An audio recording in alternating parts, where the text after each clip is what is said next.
दक्षिण पूर्वी एशियाई देशों के संगठन आसियान देशों के साथ भारत अपने मौजूदा रणनीतिक साझेदारी को और प्रगाढ़ करेगा। वीरवार को विदेश मंत्री एस जयशंकर और आसियान के विदेश मंत्रियों के बीच हुई विशेष बैठक में इस विषय पर अहम सहमति बनी है। बैठक में दोनों पक्षों ने रक्षा सहयोग को और मजबूत करने के लिए नवंबर 2022 में अपने रक्षा मंत्रियों की पहली बैठक आयोजित करने का फैसला भी किया है, जबकि दोनों पक्षों के बीच किए गए मुक्त व्यापार समझौते FTA पर जल्द ही समीक्षा करने पर भी सहमति बनी है।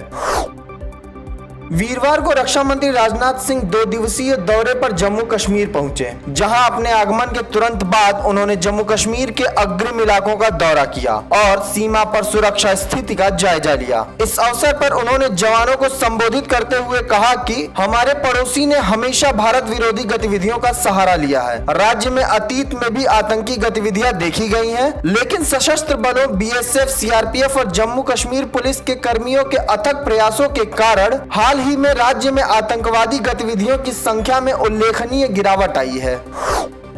जम्मू कश्मीर में सुरक्षा बलों को बड़ी सफलता मिली। कुलगाम में जारी आतंकियों और सुरक्षा बलों के बीच मुठभेड़ में सुरक्षा बलों ने 2 आतंकवादियों को मार गिराया। पुलिस के अनुसार दक्षिण कश्मीर के कुलगाम जिले के मिशीपोरा इलाके में सुरक्षा बलों के साथ जारी मुठभेड़ में 2 आतंकवादी मारे गए। बता दें कि सुरक्षा बल कुलगाम में मंगलवार को शुरू हुए मुठभेड़ के बाद से ही तलाशी अभियान चला रहे हैं।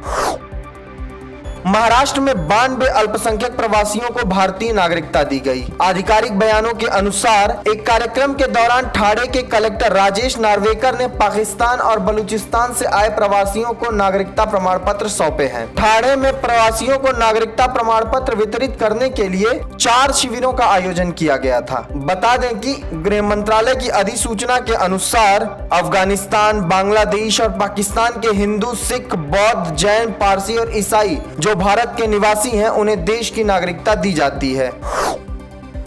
वाहनों की बढ़ती संख्या के साथ पार्किंग बहुत बड़ी समस्या बन चुकी है। इससे निपटने के लिए केंद्रीय मंत्री नितिन गडकरी ने जल्द ही गलत पार्किंग को लेकर कानून बनाने की बात कही है। केंद्रीय सड़क परिवहन और राजमार्ग मंत्री नितिन गडकरी ने कहा कि जल्द ही ऐसा कानून बनाया जाएगा जिसके तहत गलत तरीके से पार्क किए गए वाहन की तस्वीर भेजने वाले व्यक्ति को इनाम मिल सकता है। केंद्रीय मंत्री के अनुसार अगर जुर्माने की राशि 1000 रुपए हुई तो तस्वीर भेजने वाले को 500 रुपए मिल सकते हैं।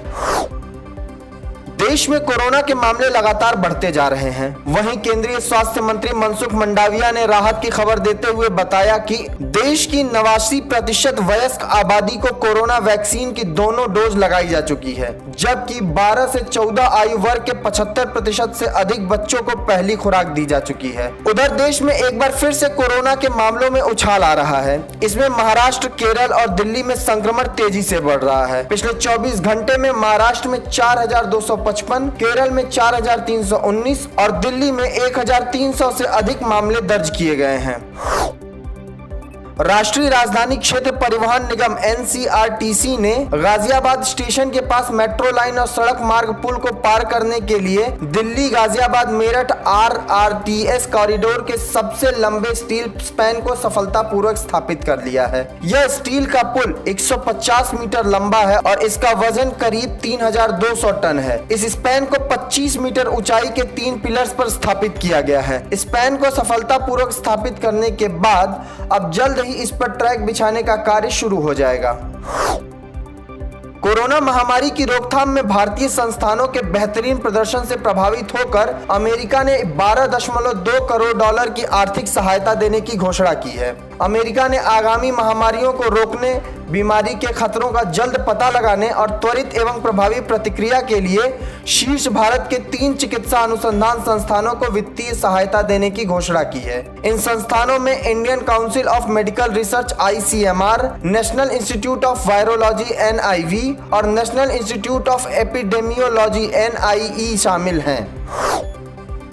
श्रीलंका में हालात बेहद खराब हो गए हैं। समाचार एजेंसी राइटर की रिपोर्ट के अनुसार श्रीलंका के ऊर्जा मंत्री ने बताया है कि देश में अब सिर्फ लगभग 5 दिनों का ही ईंधन स्टॉक बचा है। श्रीलंका ईंधन के लिए $500 मिलियन की नई क्रेडिट लाइन के लिए भारत सरकार की मंजूरी की प्रतीक्षा कर रहा है। ज्ञात हो कि श्रीलंका 7 दशकों में अपने सबसे खराब वित्तीय संकट का सामना कर रहा है। श्रीलंका का विदेशी मुद्रा भंडार घटकर रिकॉर्ड निचले स्तर पर आ गया है। राष्ट्रीय राजधानी दिल्ली और एनसीआर क्षेत्र में तेज हवाओं के साथ हुई बारिश के बाद यहां के लोगों को गर्मी से थोड़ी राहत मिल गई है। इस बीच भारतीय मौसम विज्ञान विभाग ने एक बार फिर देश के कई हिस्सों में बारिश का अलर्ट जारी किया है। वहीं दक्षिण पश्चिम मानसून पहले ही उत्तरी अरब सागर, गुजरात, महाराष्ट्र, दक्षिणी मध्य प्रदेश के कुछ हिस्सों और पूरे तेलंगाना में आगे बढ़ चुका है। मौसम विज्ञान विभाग ने भविष्यवाणी की है कि मानसून अब अगले 2 से 3 दिन में छत्तीसगढ़, ओडिशा, झारखंड, बिहार और पूर्वी उत्तर प्रदेश के कुछ हिस्सों में भी आगे बढ़ेगा।